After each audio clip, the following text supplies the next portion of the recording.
very much, Mr. Chairman, and thank you to all the witnesses for your testimony. I wanted to follow up on some of the discussion we've already been having about education, especially STEM education, and Mr. Clark brought up the skills gap. But I also want to talk a little bit about the importance of educating the public about the benefits of the space program. And there's some testimony that's been provided that begins to touch on this. Ms. Blakey, you talk in your testimony about how space programs have improved our lives, from vaccination research to guiding first responders to weather satellites and missile detection satellites. And then Dr. Zurbuchen, I hope I got your name right or close, you talk about how do we define the purpose and meaning behind exploration of space within a society that does not always see a tangible benefit.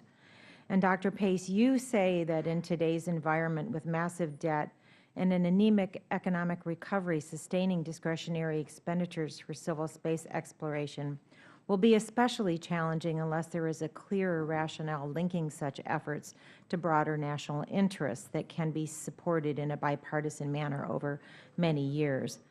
Now, I know there's been some discussion already about the skills gap and of course, STEM education. I want to point out that the role of NASA in promoting STEM education should be more clearly articulated in NASA's strategic plan. But what I'd like you to talk about is what, if anything, is the industry doing to convey to the public the benefits of space exploration? In other words, how can the contributions of our space program to national interests be communicated not just to stakeholders but also to the public at large?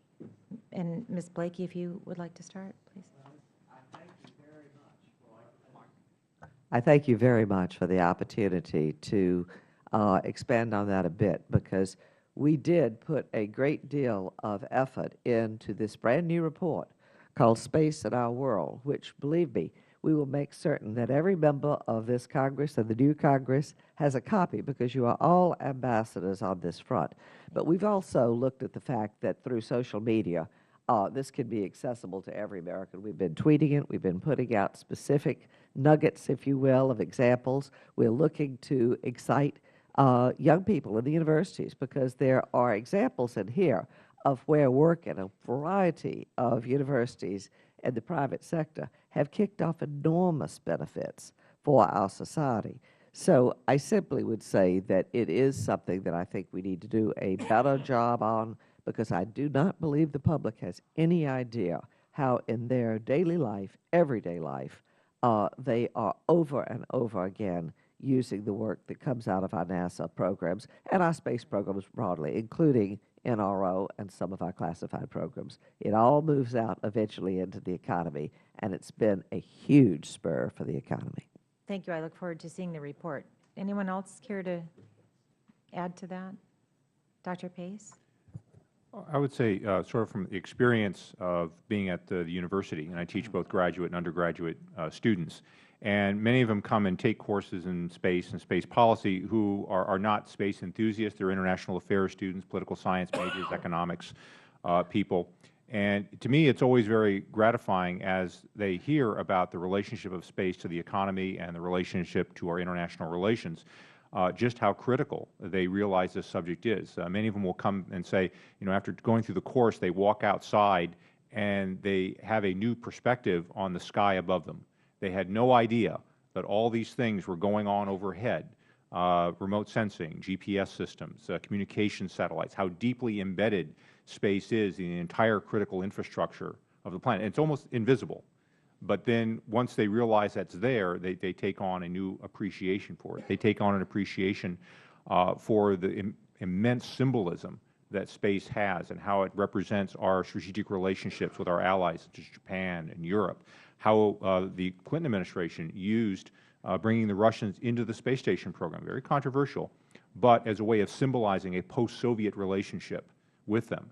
So the really macro sweep of international affairs, the centrality to the economy, is something that students then come to know and appreciate. And I don't know how to do that for the public as a whole, but I know we can certainly do it for students, and it happens over and over and over again as soon as they see that and as soon as it's laid out for them. Well, thank you. And Major General, go ahead. I have a few seconds left. Oh, okay. Go ahead. I just wanted to note that our committee did look at that as well, and NASA, in our view, is making some very positive steps in the communication with regard to social media, for example, and their STEM programs. I personally was one of those that were inspired as a young boy living in northeastern Ohio during the Mercury, Gemini, and Apollo programs to study math and science, and ended up taking my first airplane ride in my life from Cleveland, Ohio to Denver, Colorado to go to the Air Force Academy. I had never been in an airplane prior to that time. But in our study, we also looked at the events that are clear and compelling, such as the landing of Curiosity, that the communications to the public was outstanding. And so en route to identifying clear strategic objectives and goals, and then developing a strategic plan for NASA, some of that story becomes clearer and easier to tell. Thank you. Thank you. I'm out of time. Thank you, Mr. Chair.